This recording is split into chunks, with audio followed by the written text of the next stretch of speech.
कश्मीर को लेकर केंद्र सरकार की बड़ी पहल। प्रधानमंत्री की अध्यक्षता में कश्मीरी दलों के साथ 24 जून को होगी सर्वदलीय बैठक।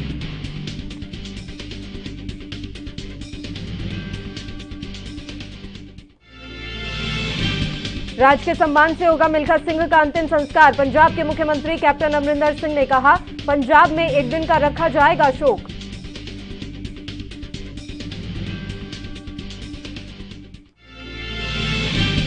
कोरोना को लेकर केरल और जम्मू कश्मीर में वीकेंड लॉकडाउन जारी। सिर्फ जरूरी सेवाओं को मिलेगी छूट।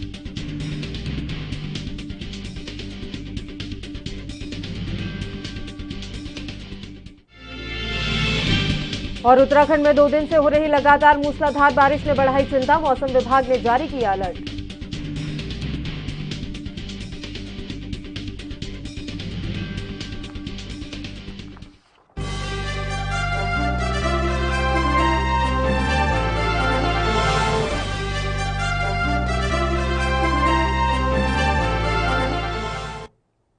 नमस्कार, एनबी न्यूज देख रहे हैं आप। मैं हूं आपके साथ पल्लवी राजपूत और हमारे खास कार्यक्रम खबर दोपहर में आप सभी का स्वागत है। चलिए अब शुरुआत कर लेते हैं खबरों की।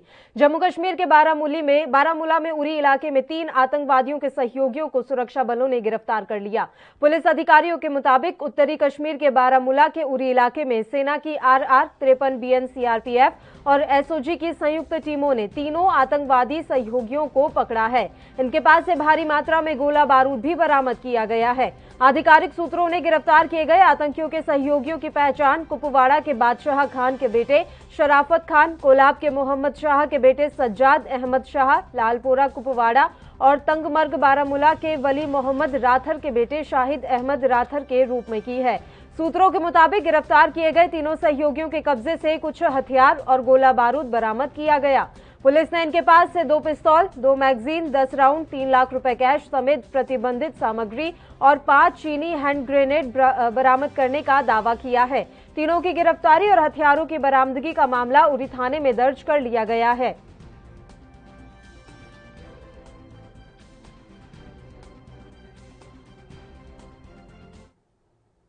और अब खबर यूपी के मथुरा से, जहां जम्मू में कार्यरत सेना के जवान की संदिग्ध हालत में मौत हो गई। मौत के बाद जवान भूपेंद्र का शव मथुरा में उनके गांव कुम्हा लाया गया, जहां राज के सम्मान के साथ उन्हें अंतिम विदाई दी गई है।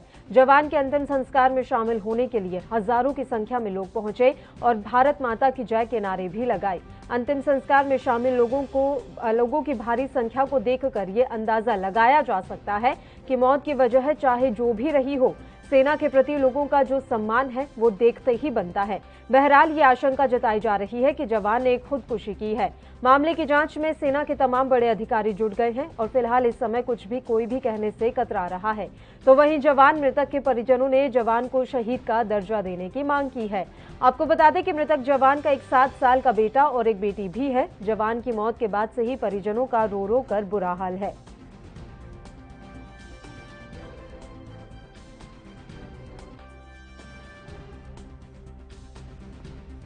ये अभी इन्वेस्टिगेशन चल रही है, मैं आपको कुछ नहीं बता सकता। जब इन्वेस्टिगेशन पूरी हो जाएगी आपके पास जो है वो उसका कॉपी आ जाएगी, ठीक है? आप लोग देखिए। साथ में जो कुछ भी घटना वहाँ घटित हुई है आपने वो हमसे पहले हुई है, तो आपका भी है। और वहाँ हम पहुँचे हैं उधर में, तो उधर में हम आपके पास रहा है, आपकी सेवा करिए, आपके देश में रहा है। कहाँ पे तैनात थे और कहाँ की घटना थी? ये जम्मू की पहले घटना है जी।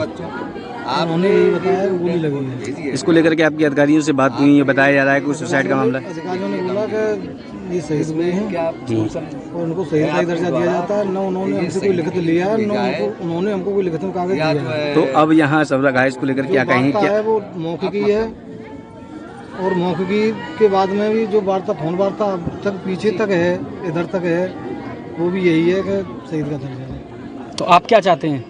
हमको तो यही है, शहीद का दर्जा ही चाहिए। इस समय 22 जाट में था जम्मू में, उसकी न जाने किस कारण बस जो मौत हुई है, इसकी अब हमको जानकारी इन लोगों ने नहीं दी है। ये साथ वाले आए हैं, उनके साथी हैं और JCU जवान कहीं हैं साथ में, लेकिन इन्होंने हमें बिल्कुल तसल्ली भरा शब्द ये नहीं कहा है हमसे कि तुम्हारी बेटा जो है शहीद हुआ है। क्या कारण है हम इसकी जांच चाहते हैं और हमारी बेटी को जो है शहीदों की गिनती में लाया जाए। हम आर्मी पर बहुत बड़ा भरोसा करते हैं, देश हित में काम करती है। हमारे बच्चों के लिए आर्मी का कर्तव्य है कि उनके यहाँ उन्होंने नौकरी की है, उनकी पूरी जो है जिम्मेदारी उन्हीं पर होनी चाहिए। यूपी के सीएम योगी आदित्यनाथ ने आज कोरोना की स्थिति पर टीम 9 के अधिकारियों के साथ बैठक की। इस बैठक में कोविड से जुड़े मुद्दों पर चर्चा हुई। बैठक के बाद नए दिशा निर्देश भी जारी किए जा सकते हैं। आपको बता दें कि प्रदेश में अनलॉक की प्रक्रिया शुरू होने वाली है और उससे पहले ये बैठक काफी अहम रही है। यूपी में कर्फ्यू में अब 21 जून से समय सीमा को भी बढ़ाया गया है। वहीं मॉल, रेस्टोरेंट भी 50% क्षमता के साथ खुलेंगे। ऐसे में लोग सतर्क रहें और सभी आर्थिक गतिविधियां भी चलती रहे, इसको लेकर निर्देश जारी हो सकते हैं।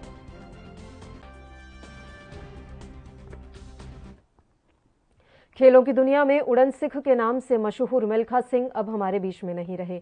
शुक्रवार देर रात करीब 11:30 बजे उन्हें चंडीगढ़ पीजीआई में भर्ती कराया गया था, जहां उन्होंने अंतिम सांस ली।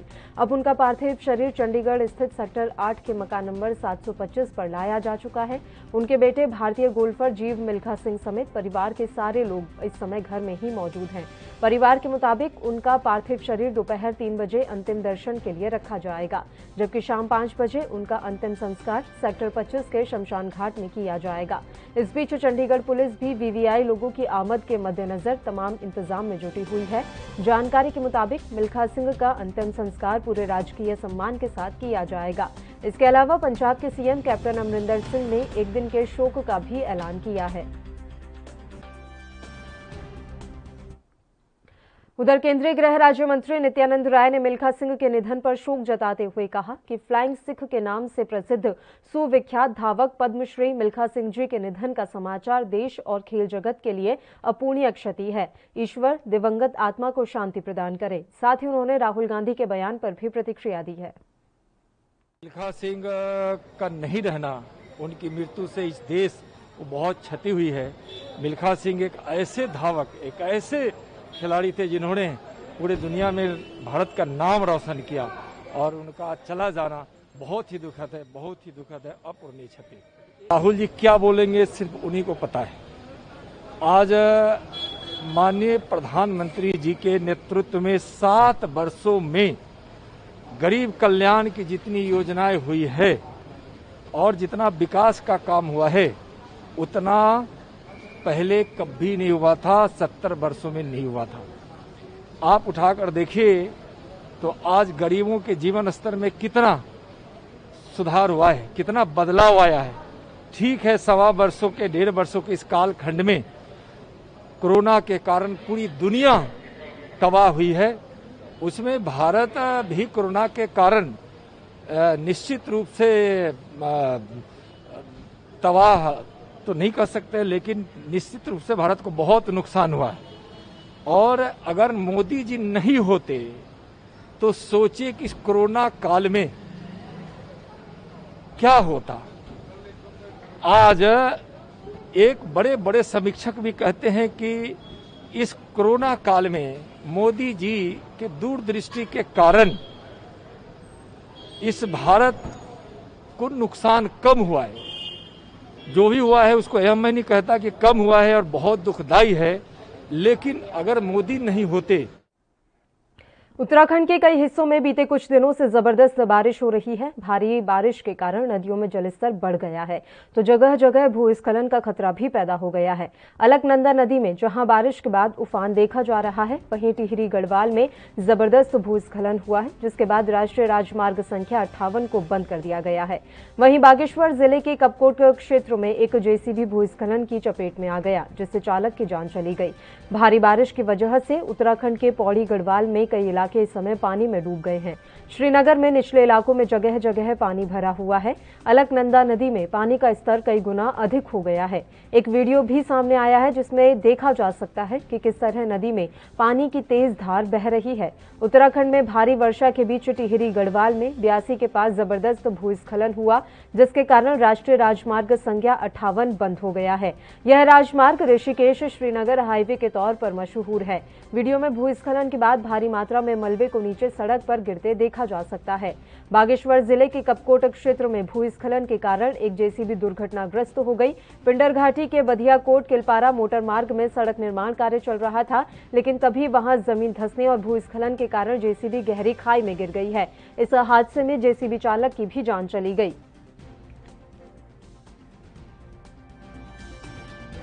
लगातार पिछले 24 घंटे से अधिक का समय हो गया है और बहुत भारी बारिश यही नहीं पूरे ऊपर पहाड़ी एरिया में हो रही है।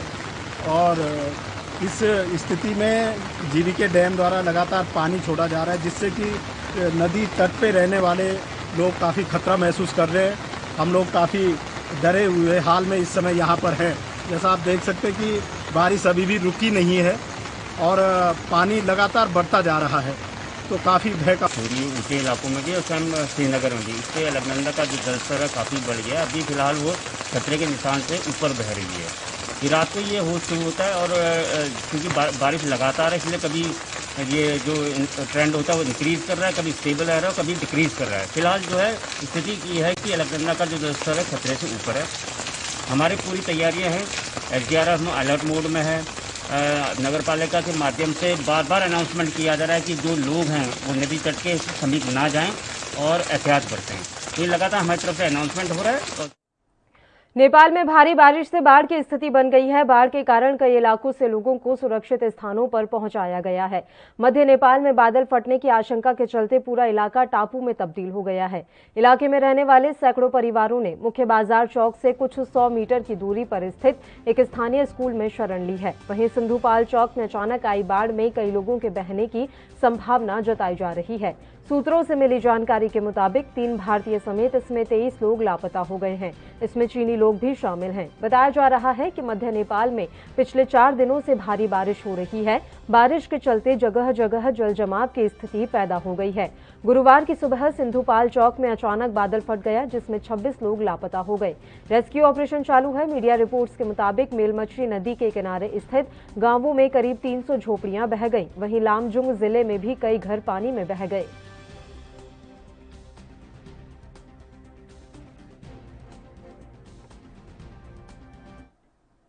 दिल्ली के ग्रेटर कैलाश पुलिस ने सेना के एक फर्जी अधिकारी को गिरफ्तार किया है। उसके पास से फर्जी आईडी कार्ड और एक मोबाइल फोन भी बरामद हुआ है।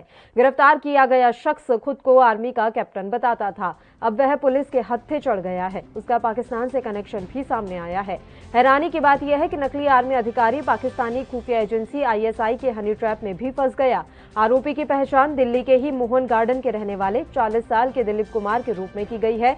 वह एक स्कूल में गार्ड की नौकरी करता है। पूछताछ में उसने खुलासा किया है कि सोशल मीडिया पर महिलाओं को लुभाने के लिए वह खुद को आर्मी कैप्टन शेखर बताता था।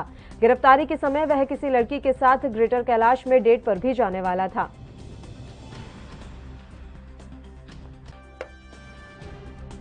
को आर्मी ड्रेस में पाया गया और पकड़ा गया। पूछताछ में पता चला कि वो एक फेक आर्मी ऑफिसर बनता है। उसके पास एक फेक आईडी कार्ड भी, आर्मी का आईडी कार्ड भी मिला है और वो इस तरह कई सारे महिलाओं से फेक आर्मी ऑफिसर बन के बातचीत कर रहा है। कुछ इंटरनेशनल नंबर्स से भी उसका बातचीत है और उस एंगल को भी हम लोग प्रोब कर रहे हैं। बाकी रेलेवेंट एजेंसीज को भी इसका इंफॉर्मेशन देकर इसको सभी एंगल से इन्वेस्टिगेट किया जा रहा है। जो अक्यूज्ड है। शिवसेना नेता संजय राउत ने शिवसेना को लेकर कहा कि लोग कहते थे कि शिवसेना सिर्फ मुंबई तक रहेगी, लेकिन अब शिवसेना 55 साल की हो गई है और महाराष्ट्र से निकलकर दिल्ली तक पहुंच गई है। उन्होंने और क्या कुछ कहा, सुनते हैं। हिंदुस्तान की राजनीति में शिवसेना एक बहुत बड़ा चमत्कार है। एक छोटी सी संगठन के रूप में शिवसेना को बनाया था। यहाँ के लोकल जो मराठी लोग हैं उनके ऊपर जो अन्याय हो रहा था, वो अन्याय का निवारण करने की तब लोग कहते थे कि ये शिवसेना तो मुंबई के आगे नहीं जाएगी। मुंबई महानगर पालिका यही शिवसेना की सीमा रेखा है। लोग तो ये भी कहते थे उस वक्त कि शिवसेना 5-6 महीने में बंद हो जाएगी, लेकिन शिवसेना आज 55 साल की हो गई। मुंबई नहीं तो महाराष्ट्र की सीमा लांघकर देश में दिल्ली तक पहुंच गई राष्ट्र की राजनीति में शिवसेना का एक अपना महत्व है, एक विचारधारा है। एक छोटे से ब्रेक के लिए खबर दोपहर में रुक रहे हैं। आप देखते रहिए एएनबी न्यूज।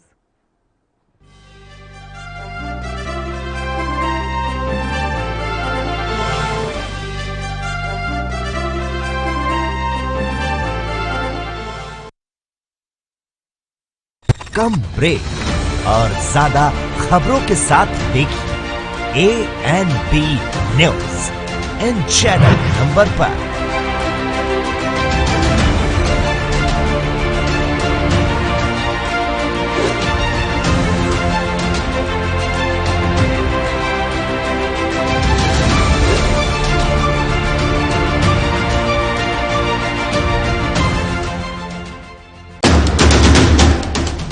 राष्ट्र धर्म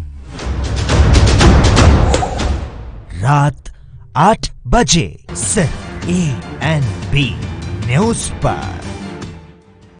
क्या आप दुबले पतले कमजोर हैं? आपकी सेहत नहीं बनती, भूख कम लगती है, वजन नहीं बढ़ता?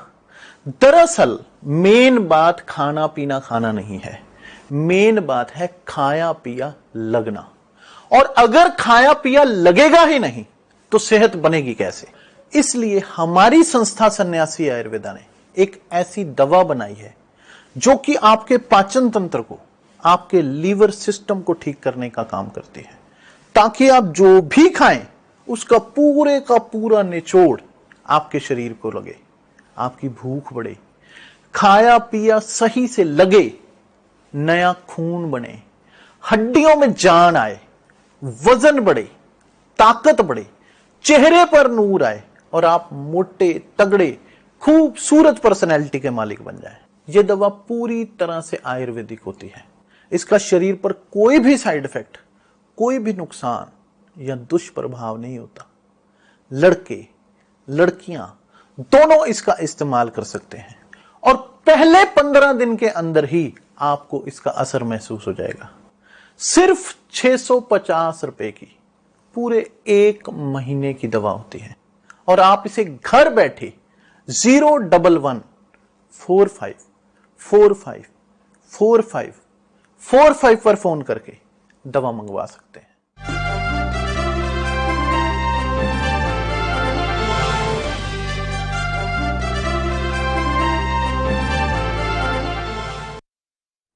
ब्रेक के बाद एक बार फिर से आप सभी का स्वागत है। बढ़ते हैं खबरों की ओर। ओडिशा के नयागढ़ जिले के खंडपड़ा में कोविड केयर सेंटर में 100 साल की एक वृद्ध महिला ने कोरोना को हराया।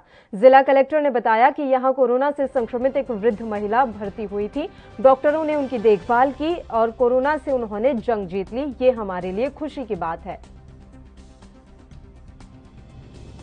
हमारे डिस्ट्रिक्ट नयागढ़ जिले में हमारा एक खंडपड़ा स्थित एक डिस्ट्रिक्ट कोविड हेल्थ सेंटर है, जहां पर हमारा 125 बेड हॉस्पिटल है और वो एंटायर हॉस्पिटल जो है डिस्ट्रिक्ट एडमिनिस्ट्रेशन रन किया जा रहा है। उसमें हमारी सुमति नायक बल्कि एक वृद्ध हमने एडमिट किया था, वो कोविड पॉजिटिव टेस्टेड हुई थी। उनको यहाँ ला के हमें पूरा हमारे जितने डॉक्टर हैं, डॉक्टर पाइकराय और उनकी टीम वहाँ हैं, उनको बहुत अच्छी तरह से उन्हें फॉलो किया। एंड बहुत खुशी की बात है कि हम सुमति नायक जो कि 100 साल की हैं, उन्हें हम इस कोविड बीमारी से बाहर निकाल पाए।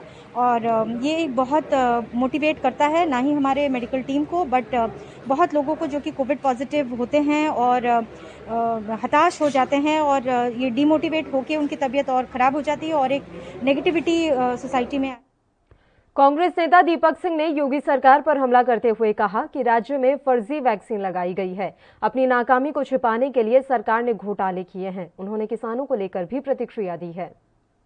जिस तरह से सोशल मीडिया पर, ट्विटर पर भारतीय जनता पार्टी की सरकार ने एकदम से ऐसी चीजें कर रहे थे, तब उन्हें अच्छा ट्विटर लगता था। अब जब उनकी चीजें सारी खिलाफ हो गई हैं, तो भारतीय जनता पार्टी की सरकार ट्विटर पर प्रतिबंध लगाकर लोगों की जो अभिव्यक्ति की आज़ादी है उसे दबाना चाहती है, अपने पापों को छुपाना चाहती है। मुझे लगता है ट्विटर पर ऐसे कोई जो आपत्तिजनक कंटेंट आते हैं ट्विटर स्वयं हटाता है। ये अलग बात है कि अब जो भारतीय जनता पार्टी के कामयाबियां हैं उन्हें नहीं हटवा पा। और सरकार के अहंकार को लेकर महाभारत काल याद आता है। महाभारत काल में भी दुर्योधन बात तो करता था लेकिन न्याय नहीं करता था। इस तरह से कृषि बिल में सरकार की अपनी बागों में बहार है, लेकिन अगर देखें खेतों में, खलिहानों में, किसानों में दुख है, चिंता है, और सरकार दुर्योधन की तरह अहंकार न दिखाए, किसानों के साथ खड़ी नजर आए, किसान बिल वापस ले, दूसरा कोई रास्ता नहीं है।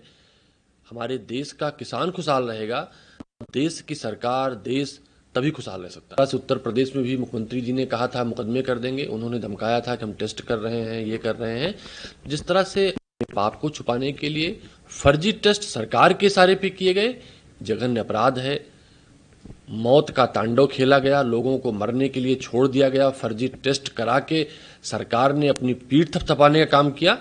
इसमें हाई कोर्ट के सिटिंग जज के समक्ष इसकी सुनवाई होनी चाहिए, जांच होनी चाहिए, क्योंकि इसमें जितना दोष सिस्टम का है उससे ज्यादा दोष सिस्टम को चलाने वाली सरकार का भी है। कि मामले में उत्तर प्रदेश की योगी सरकार से उत्तर प्रदेश के लोगों का भरोसा हट गया है। इसके पहले जब पहली वेव थी कोविड की, तब भी सरकार ने 1.5 लाख बेड के दावे किए थे और 1.5 लाख मरीज नहीं थे, तब भी बेड के लिए, एडमिशन के लिए हाहाकार मच गया था, लोग तड़प रहे थे। तीसरी वेव के पहले कांग्रेस के हमारे नेता राहुल गांधी जी ने आगाह कर दिया था, तब भी सरकार उनका अपमान करने पर तुली थी, उनको ट्रोल कर रही थी। अब सरकार, सिस्टम सब मान रहे हैं, लेकिन उत्तर प्रदेश की जनता का भरोसा नहीं रहा।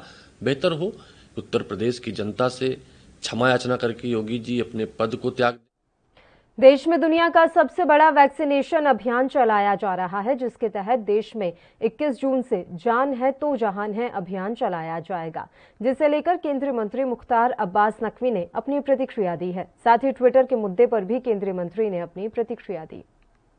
जो सुरक्षा है, वैक्सीन उसकी गारंटी है। वैक्सीनेशन को लेकर के जागरूकता पैदा करने के लिए, आशंकाएं और अफवाहों को ध्वस्त करने के लिए 21 तारीख से जान है तो जहान है अभियान के तहत दूर दराज के तमाम ग्रामीण क्षेत्रों में, गांवों में जो हमारे अलग अलग संस्थाएं हैं, धार्मिक संगठन हैं, सामाजिक संगठन हैं, सांस्कृतिक संगठन हैं, शैक्षणिक क्षेत्रों में काम करने वाले लोग हैं, डॉक्टर्स हैं, इनके माध्यम से अल्पसंख्यक कार्य मंत्रालय विभिन्न क्षेत्रों में जागरूकता का अभियान चलाएगा। 21 तारीख को जो अल्पसंख्यक बहुल क्षेत्र है रामपुर, वहां से इसकी शुरुआत होगी। उसके अलावा मेवात है, अन्य जगह देश के अन्य हिस्सों में लगभग 100 से ज़्यादा स्थान ऐसे हैं जहां पर कि इस अभियान को चलाने का कार्यक्रम, जिले हैं जहां पे इस अभियान को चलाने का कार्यक्रम तय किया गया है। आज जो है वो देश में लोगों की सेहत, लोगों की सलामती और सुरक्षा के लिए प्रधानमंत्री नरेंद्र मोदी जी के नेतृत्व में जिस मजबूती के साथ काम हुआ है, उसको दुनिया ने भी स्वीकार किया है। कि किसी हिस्से में भी कोई भारत का व्यक्ति अगर दुनिया के किसी हिस्से में व्यापार करने जाएगा, तो क्या वो कहेगा वहां जाके कि हम तो जो है वो तुम्हारे देश का जो कानून है वो नहीं मानेंगे, हम तो भारत के हैं इसलिए हम भारत के कानून से ही चलेंगे? ऐसा नहीं होता। तो आप यहाँ व्यापार कर रहे हो। ये जो सोशल मीडिया के लोग हैं, दुनिया का सबसे बड़ा बाजार है ये। 100 करोड़ से ज्यादा जो है वो यहाँ यूजर्स हैं, उसको इस्तेमाल करने वाले लोग हैं। आप उस व्यापार कर रहे हो, और व्यापार कर रहे हो तो कहते हो जी हम व्यापार तो करेंगे, पैसा कमाएंगे हिंदुस्तान से, कानून चलेगा हम जिस देश से हैं उस देश से। ऐसा नहीं होता। इसलिए जो पार्लियामेंट्री पैनल है उसने कहा, हमारे आईटी मिनिस्टर रविशंकर प्रसाद जी ने कहा, बहुत स्पष्ट कहा, इसमें कोई एक बहुत सामान्य सा किसी बच्चे को भी आप तर्क बताएंगे तो वो तर्क स्वीकार करेगा। अगर उनको समझ में नहीं आ रहा है तो यानी समझ करके नासमझी कर रहे हैं, उससे ज्यादा कुछ नहीं। जम्मू कश्मीर की सियासत एक बार फिर करवट ले सकती है। जानकारी के मुताबिक प्रधानमंत्री नरेंद्र मोदी ने 24 जून को जम्मू कश्मीर की सभी राजनीतिक पार्टियों की एक मीटिंग बुलाई है। इस मीटिंग में गृह मंत्री अमित शाह समेत केंद्र के कई नेता शामिल हो सकते हैं। इस पर ज्यादा जानकारी देते हुए तरुण चुघ ने क्या कुछ कहा है, वो आपको सुनाते हैं। भारतीय जनता पार्टी की जब से 26 मई 2014 से सरकार बनी है, जम्मू कश्मीर प्रधानमंत्री श्री नरेंद्र मोदी जी की सबसे बड़ी प्राथमिकता रही है। और 5 अगस्त 2019 के बाद वहां पॉलिटिकल एक्टिविटी नीचे तक जाए, वो जम्मू कश्मीर, जिस जम्मू कश्मीर के अंदर राजनीतिक स्पेस नहीं मिलता था, वो जम्मू कश्मीर, जिस कश्मीर के अंदर 500,000 वोट डाले जाते थे विधानसभा व लोकसभा चुनाव में, उस जम्मू कश्मीर को भारत के प्रधानमंत्री श्री नरेंद्र मोदी जी ने पंचायती राज दिया। हर पंचायत पे चुनाव हुआ, ब्लॉक डेवलपमेंट कमेटीज का चुनाव हुआ, लोकल नेतृत्व खड़ा हुआ और अब डीडीसी चुनाव कराकर उन्होंने एक नई वहां राजनीतिक शक्ति को उदय दिया है। लोगों को अपना नेतृत्व अपने मोहल्ले का, अपने जिले का, अपने गांव का नेता चुनने का मौका दिया है। और कश्मीर घाटी में जहां हर चुनाव में हजारों लोग आते थे, इस बार लाखों लोगों ने वोट किया। लगभग केवल कश्मीर वैली में 10 लाख लोगों ने वोट किया।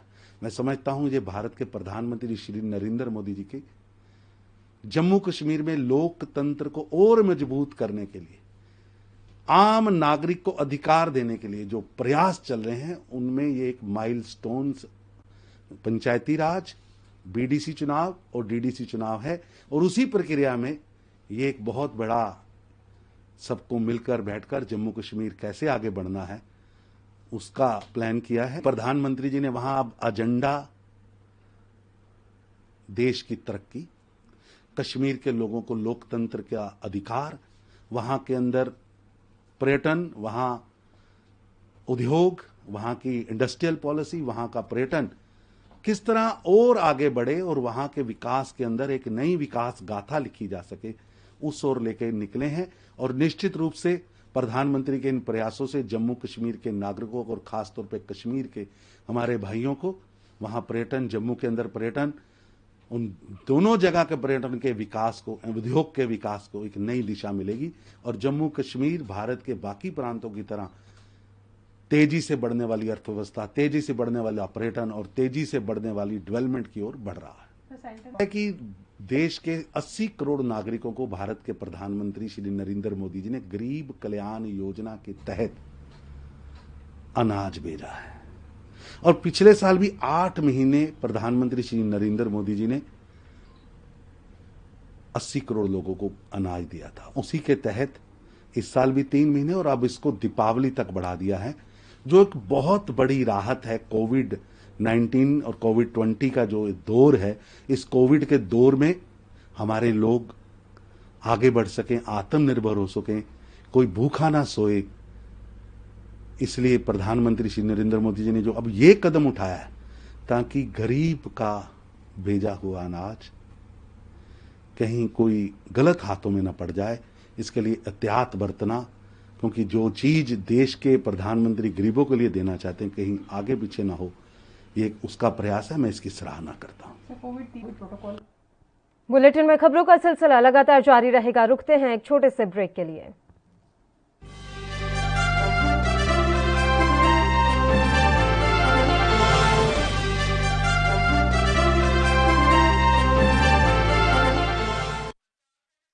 क्या आप दुबले पतले कमजोर हैं, आपकी सेहत नहीं बनती, भूख कम लगती है, वजन नहीं बढ़ता? दरअसल मेन बात खाना पीना खाना नहीं है, मेन बात है खाया पिया लगना। और अगर खाया पिया लगेगा ही नहीं तो सेहत बनेगी कैसे? इसलिए हमारी संस्था सन्यासी आयुर्वेदा ने एक ऐसी दवा बनाई है जो कि आपके पाचन तंत्र को, आपके लीवर सिस्टम को ठीक करने का काम करती है, ताकि आप जो भी खाएं उसका पूरे का पूरा निचोड़ आपके शरीर को लगे, आपकी भूख बढ़े, खाया पिया सही से लगे, नया खून बने, हड्डियों में जान आए, वजन बढ़े, ताकत बढ़े, चेहरे पर नूर आए और आप मोटे तगड़े खूबसूरत पर्सनैलिटी के मालिक बन जाएं। यह दवा पूरी तरह से आयुर्वेदिक होती है।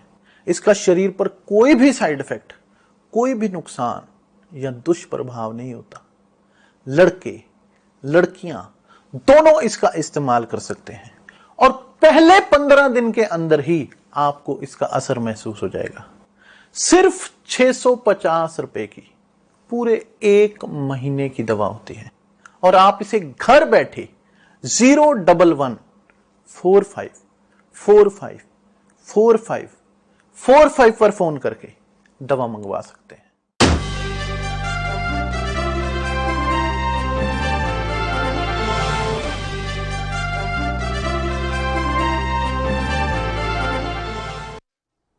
ब्रेक के बाद एक बार फिर से आप सभी का स्वागत है। रुख करते हैं कुछ और खबरों का।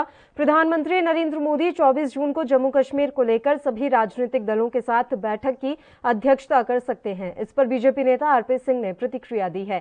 साथ ही ट्विटर समेत अन्य मसलों पर भी बीजेपी नेता ने क्या कुछ कहा है, सुनते हैं। जम्मू कश्मीर के हालात दिन ब दिन अच्छे हो रहे हैं। वहाँ पर आतंकी घटनाएं कम हुई हैं पिछले साल के मुकाबले में, और पत्थरबाजी ऑलमोस्ट बिल्कुल ख़त्म हो गई है वहाँ पर।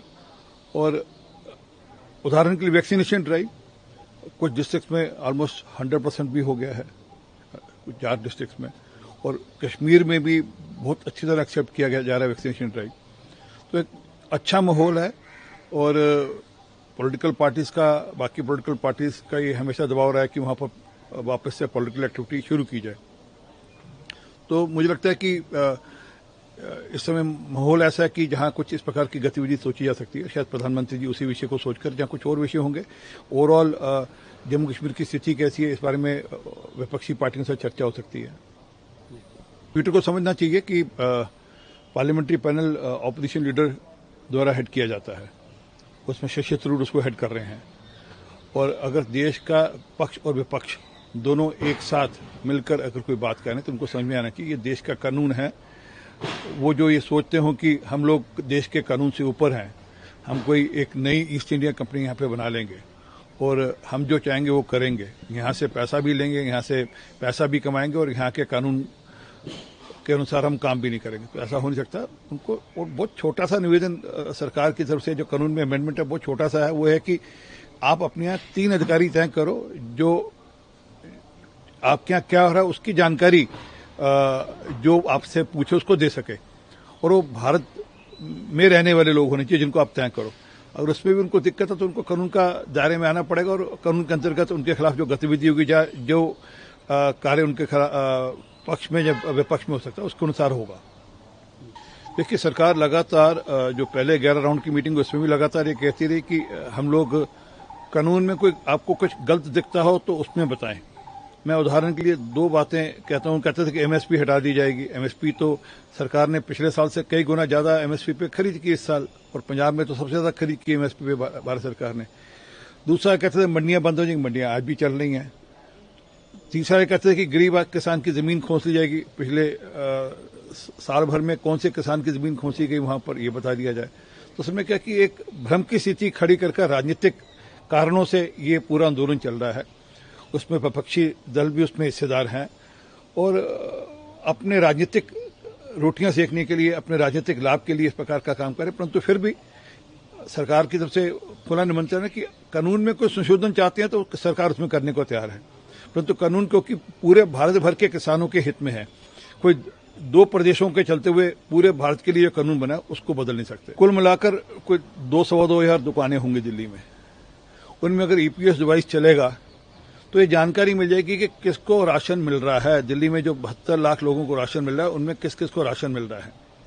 दिल्ली सरकार वही नहीं करना चाहती। मेरा आरोप सीधा सीधा केजरीवाल साहब पर है कि केजरीवाल साहब की मिली भक्त है कुछ लोगों के साथ, जो राशन में घोटाला हो रहा है।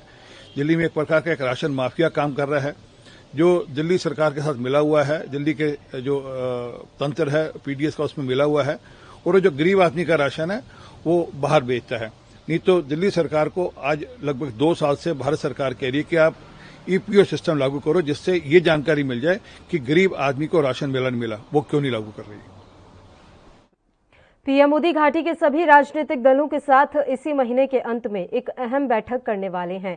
यह बैठक केंद्र द्वारा अगस्त 2019 में जम्मू कश्मीर के विशेष दर्जे को निरस्त करने और इसे 2 केंद्र शासित प्रदेशों में विभाजित करने की घोषणा के बाद इस तरह की पहली कवायद होगी। इस पर नेशनल कॉन्फ्रेंस के प्रांतीय अध्यक्ष देवेंद्र सिंह राणा ने अपनी प्रतिक्रिया दी है।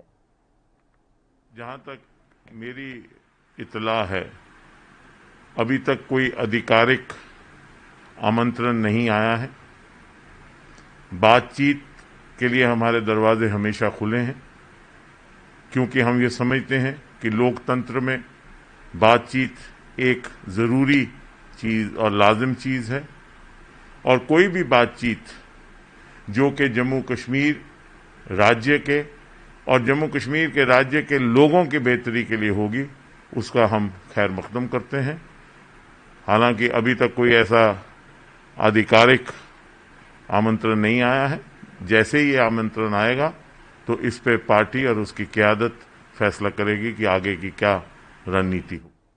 उत्तर प्रदेश में लगातार हो रही बारिश से नदियां उफान पर हैं। कई इलाकों में सड़कें पानी से डूब चुकी हैं। इस बीच मौसम विभाग ने यूपी में बारिश का अलर्ट जारी किया है। मौसम विभाग ने बताया कि उत्तर प्रदेश के कुछ हिस्सों में भारी बारिश की संभावना है। इससे नदियों का जलस्तर और बढ़ने का अनुमान है। उधर मुरादाबाद जनपद में लगातार 3 दिनों से हो रही बारिश के चलते रेलवे ट्रैक पर पानी जमा हो गया है। आज रेलवे के अधिकारियों और कर्मचारियों ने रेलवे ट्रैक से पानी हटाने का काम किया।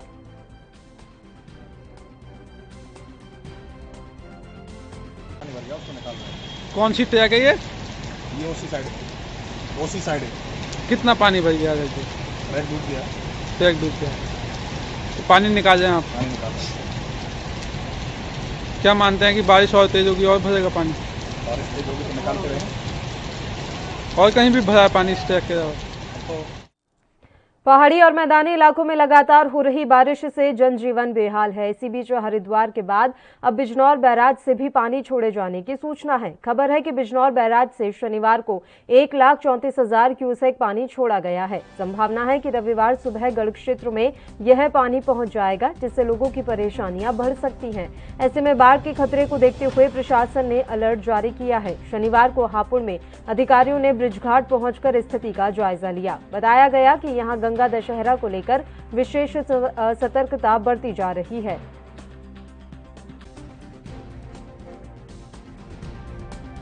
मंडावर पुलिस एवं यहाँ की फ्लड पीएससी ने 5 व्यक्तियों को रेस्क्यू किया है गंगा नदी के तट से। गंगा नदी का जो मेंडर्स है, जो सब्जी उगाने वाला क्षेत्र है, 5 व्यक्ति वहाँ का जो अपलैंड है उस पर रुके हुए थे। अचानक पानी बढ़ा। हरिद्वार से 1 लाख क्यूसेक पानी छोड़ा गया था। रात में ही उनको रेस्क्यू करके बाहर निकाल दिया गया। सीने तक पानी पहुंच गया था। यह भी ज्ञात हुआ है कि 3 लाख क्यूसेक पानी और छोड़ा गया है, जो दोपहर बाद शाम तक उसका असर आ जाएगा। गांव में अलर्टनेस पुलिस प्रशासन द्वारा, लेखपाल द्वारा, चौकी इंचार्ज थाना प्रभारी द्वारा किया गया है। जो गंगा निगरानी कमेटी बनी हुई है लाशों की निगरानी के लिए, उस कमेटी ने बहुत अच्छा काम किया। उसी ने सबसे पहले सूचना दिया था, तब पीएससी और पुलिस बल ने उनको रेस्क्यू किया। इस काम के लिए पीएससी, पुलिस और जो निगरानी कमेटी है, जो गंगा निगरानी कमेटी, उनको नगद पुरस्कार से एवं प्रशस्ति पत्र से उनको पंजाब सरकार और पंजाब के डीजीपी के दिशा निर्देशों के चलते जिला पुलिस मुखी श्रीमती सूडरविली की तरफ से जिले में नशे के बुरे प्रभाव से जागरूक करने के लिए जिले के अंदर चलाई मुहिम के तहत लोगों को नशे के प्रति जागरूक करने के लिए एक मार्च निकाला, जिसमें पुलिस के अधिकारी और पुलिस मुलाजिमों ने भाग लिया। बता दें कि इन सभी की तरफ से नशे के खिलाफ नारेबाजी भी की गई और लोगों को नशे के बुरे प्रभाव के बारे में जानकारी दी गई। इस दौरान लोगों से अपील की गई है कि अपनी सेहत का ख्याल रखें और नशे को अपनी जिंदगी से दूर रखें।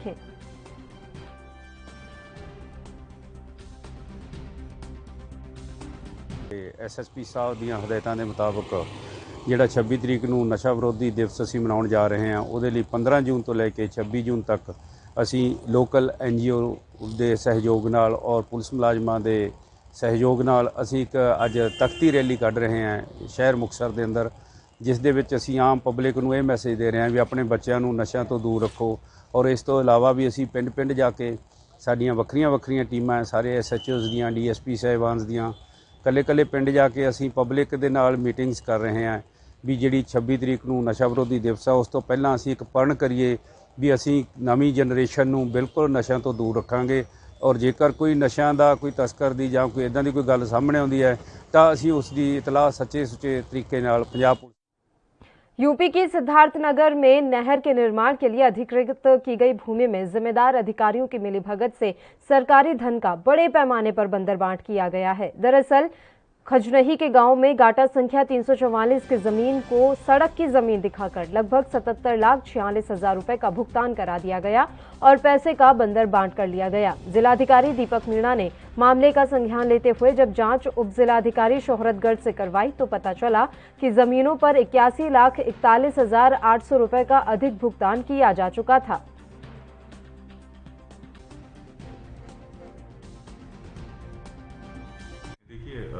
पहले ही शिकायत हुई थी कि जो मुआवजा है उससे ज़्यादा मुआवजा दिखा के, रोड दिखा के काश्तकार ने मुआवजा पाया था, जिसमें नहर विभाग के लोग भी इन्वॉल्व थे, जिनके खिलाफ हमने कार्रवाई के लिए पहले लिख दिया था, उनके खिलाफ कार्रवाई भी हुई थी। अभी ये संज्ञान में आया है कि किसान द्वारा ये कहा जा रहा है कि वो पैसा जो हमको दिया गया था उसमें कई और लोग भी इन्वॉल्व हैं। तो उन्होंने एक प्रार्थना पत्र भी हमें दिया है, तो इस पर हम लोग देखेंगे और उसमें कार्रवाई भी करवाएंगे और जो भी तथ्य निकल के आते हैं तदनुसार। यूपी के गोंडा में बच्चों के शोषण का एक वीडियो वायरल हो रहा है। वीडियो देखने के बाद दुकानदार की पिटाई की गई क्योंकि दुकान का संचालक बच्चों से पानी बिछवाने का काम करता था। गोंडा में दबंगों ने पुलिस चौकी के पास ही एक दुकानदार को जमकर पीटा। कई लोगों ने दुकानदार के ऊपर जानलेवा हमला कर दिया।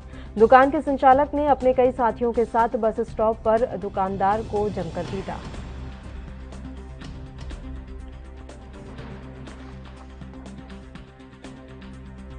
ये कुछ दिन पहले हमने वीडियो वायरल किया था, जो बच्चों का शोषण मामले में एक वीडियो वायरल किया था।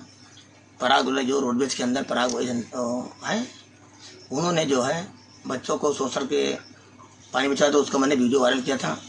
उसमें कार्रवाई हुई थी, जेल इंस्पेक्टर साहब आए थे, उसी का लेके ये आज जो घटना हुई है। कौन कौन था, किसने किसने मारा है? ये पराग वाले का नाम जानते हैं? एक राहुल नाम है, एक उनका भाई है, चाचा है, नहीं मालूम, 3-4 लोग हैं, उन घर ही के ही हैं सब। आपने इसकी शिकायत थाने में मैंने एनसीआर दिया है कोतवाली में, तहरीर दी? जी तहरीर दी मैंने, और बाकी फुटेज में है जो हमारे कैमरे के सामने ही मारा गया है। क्या चाहते हैं आप?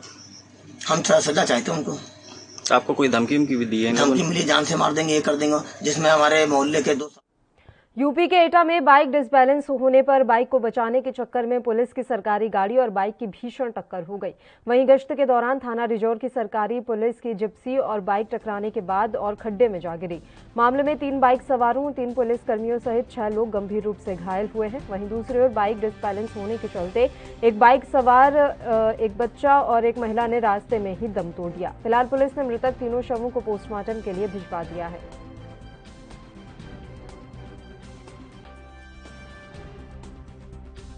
दो आरक्षी ये गश्त पे बताए जा रहे हैं पुलिस की सरकारी गाड़ी से। उनका एक मोटरसाइकिल जिस पे एक बच्चा था, एक महिला और एक पुरुष, वो जा रहे थे। कुछ इनमें डिसबैलेंस हुई मोटरसाइकिल और उसको बचाने के चक्कर में टक्कर खाते हुए पुलिस की गाड़ी एक खंती में पलट गई, जिससे एक चालक जो हेड कांस्टेबल है और एक आरक्षी गंभीर रूप से घायल है और एक आरक्षी साधारण चोटें में है। इसमें जो महिला और पुरुष। यूपी के झांसी में देर रात्रि कोतवाली थाना क्षेत्र में 2 पक्षों में जमकर मारपीट हुई। बता दें कि असलहों के बल पर 3 लोगों की न सिर्फ जमकर पिटाई की गई बल्कि उनकी 4 पहिया गाड़ियां भी तोड़ दी गई। वहीं सूचना पर पहुंची पुलिस ने हालात को काबू में किया और एसपी सिटी ने तत्काल पीड़ित की ओर से मुकदमा दर्ज करने के निर्देश कोतवाली पुलिस को दे दिए।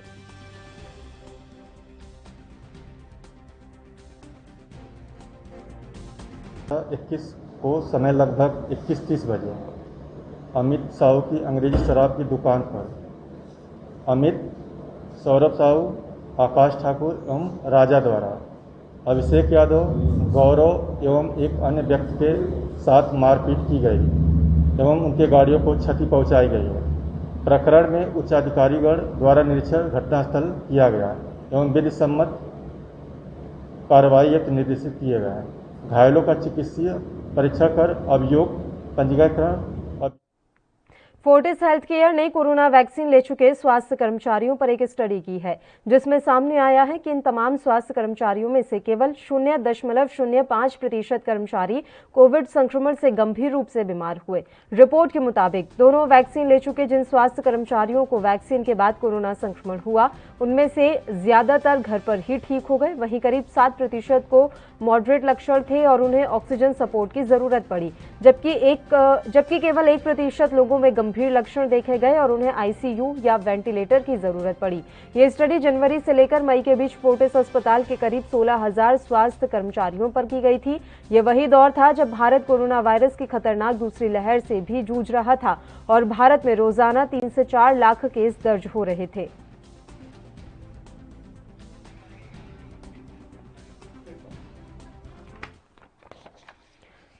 और इसी के साथ खबर दोपहर में फिलहाल के लिए इतना ही। मुझे दीजिए इजाजत। देश प्रदेश की तमाम ताजा खबरों के लिए आप बने रहिए हमारे साथ। नमस्कार।